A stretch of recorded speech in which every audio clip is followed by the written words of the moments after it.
Hi! Okay, so in today's video, stop it! Thank you. Okay, so in today's video, you guys are going to realize how much of an imagination I had as a kid, aka how dumb I was. Okay, so let's get into it. Yay! Okay, so when I was a kid, I believed that every single thing on the TV screen was drawn. Like cartoon, live action, I don't care. If you're on the TV, you is drawn, you is not real. Okay, so I remember this one night I was watching a soap opera with my mother. It was Guiding Light or The Young and the Restless, Bold, some shit. So anyways, I remember basically I was just like trying to like figure out like why is it that some things look so drawn, but some things look so real on the TV screen? Because like I said, I thought everything on TV was drawn. So, just watching the soap opera with my mother, it was, a woman was on screen and she was blonde, and she was talking, and I'm watching everything, like her hair, her lips, like everything about the scene just looked so real, because it was. But anyways, so I just couldn't stop staring at that blonde on the TV screen, and I was just like, you know what, I'm gonna ask my mother, because like, she knows everything. So I was like, Mommy, how did they draw it that this person looks so real?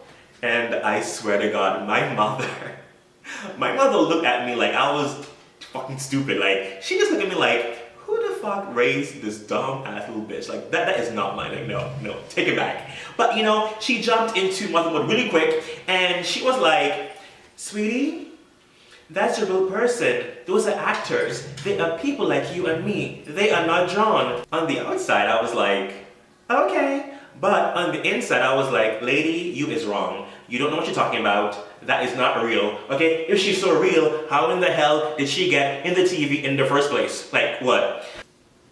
I was stupid, wrong, and confident.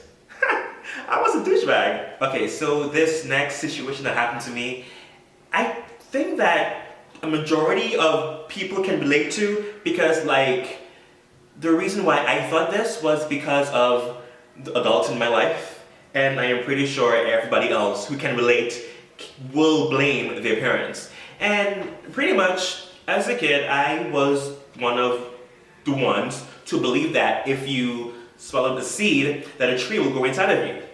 So, one day I was eating a tangerine, I believe, and somehow I swallowed the seed, and I was just freaking out like, oh my God, I am going to die. But you know what? Me, being the brave kid that I am, I didn't tell my mother nothing. Nothing at all. I was just like, you know what? It's cool. I'm brave, I can handle it. Okay, I'm like freaking on the inside, I'm like, I can't put my mother through that. So, here's what I did. I got out a pen and paper, and I began writing a will. Now, mind you, I had no idea what a will was, but all I know is that on TV, when someone is dying, they write a will. That's what I was doing. I don't know what the fuck I was doing. I wrote will on top of the paper, and I don't know what the hell I said after that, but that was my will. So, basically for like, a couple of days, I was like, waiting for this tree to grow out of me. Every day I woke up, I was like, pressing on my stomach, feeling for like branches or like, or something, but nothing ever happened. So, after about like a week or so of, waiting for the tree to grow, nothing happened. So, instead of, being logical and thinking, hey, maybe that's not possible, what did I do? This dumbass idiot just stopped and thought, what do plants need to grow? They need water, sunlight, and shade. Okay, I am exposed to all of that. However, they also need dirt and manure. So I convinced myself that unless I eat dirt and manure, that a tree would not grow inside of me. That was my logical explanation as to why. Okay, so for this one, I 100% blame Disney. And here's why. Okay, so I was seeing Pocahontas for the first time. It was on TV. It was a Saturday, and I was watching it all by myself, you know, because I'm independent. And it was interesting. But then the part, you know, where just for the song, The Colors of the Wind, that part came on, and I was intrigued. Especially the part where John Smith and Pocahontas were like this like lines of color, and it was like the outline, but it was like colorful. You know what I'm talking about, right? Yeah. But anyways, in my head, I was convinced that that can happen in real life. So I was just like, oh my God, I'm gonna go to school on Monday and show all my friends and everybody else what I can do because I'm awesome. So, you know, I was just like sitting down patiently, well, impatiently, waiting for the movie to finish. And the second it did, I was like, I'm gonna go practice, I'm gonna go get some Colors of the Wind from my own, and I'm gonna impress everybody. So, here is what I did.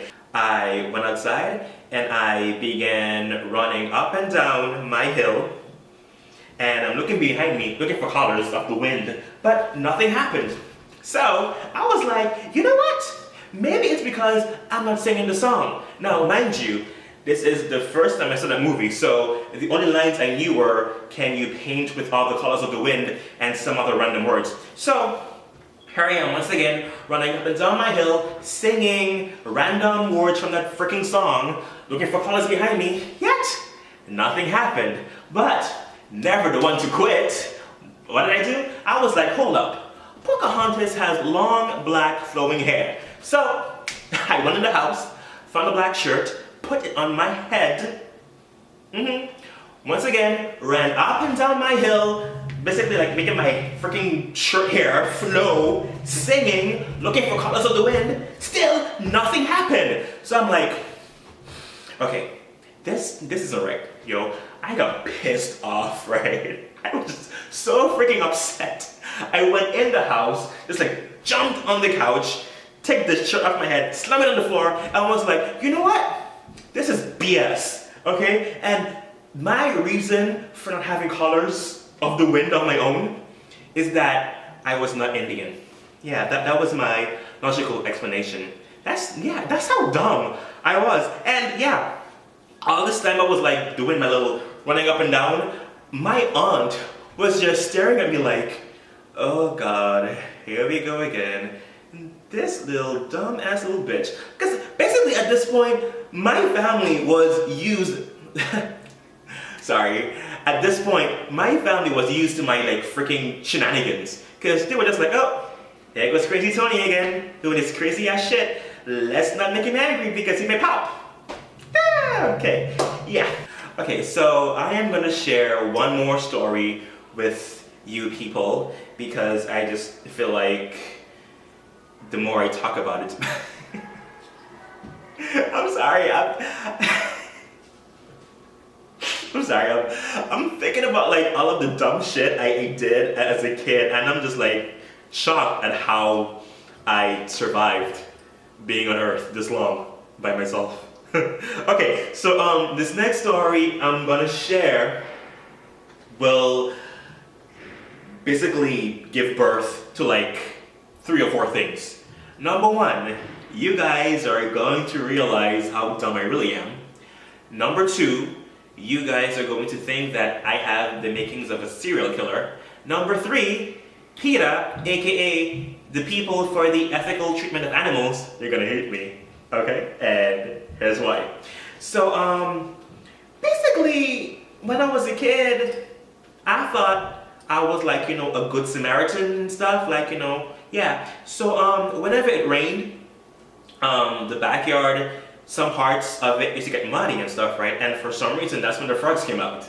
So, one night I was out, and I'm hearing the frogs and the little frog calls, the, you know, whatever sound they make.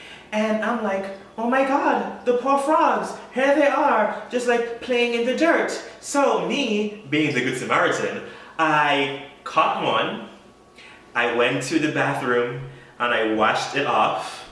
I washed the dirt off, the mud off of it, and I found a little water bottle, I filled it with water, I put some like, you know, leaves and flowers and rocks, and basically I made a beautiful underwater oasis, and I put the frog in there, and I closed the closed the bottle with a bottle cap.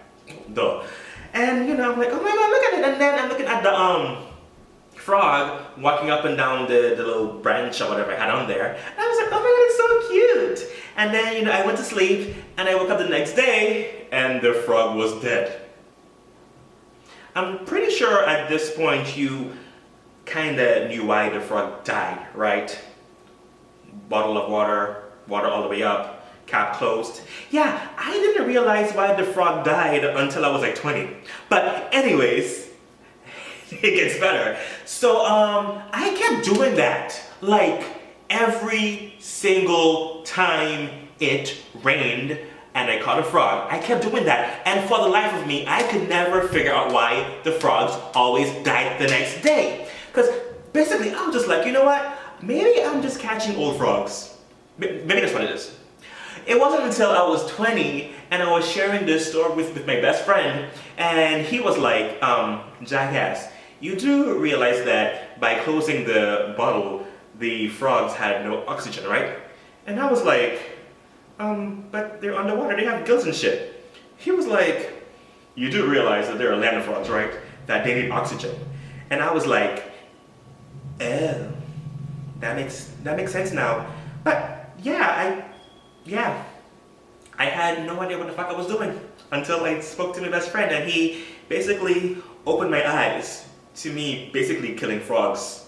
And yeah, looking back now, that's, oh my god, I'm a murderer. But anyways, yeah, so that's pretty much all I am going to share with you guys, and I really hope you guys don't see me in a different light, because, you know, I didn't mean any of the things I did. I was just really dumb. But I'm not dumb anymore, I'm smart now. Yay. Okay, so yeah, that's all I'm gonna share. I have a bunch more of these crazy ass stories that I did as a kid, but yeah, that's it for now. I might do a part 2, so yeah. Okay. I don't want to talk anymore. Bye!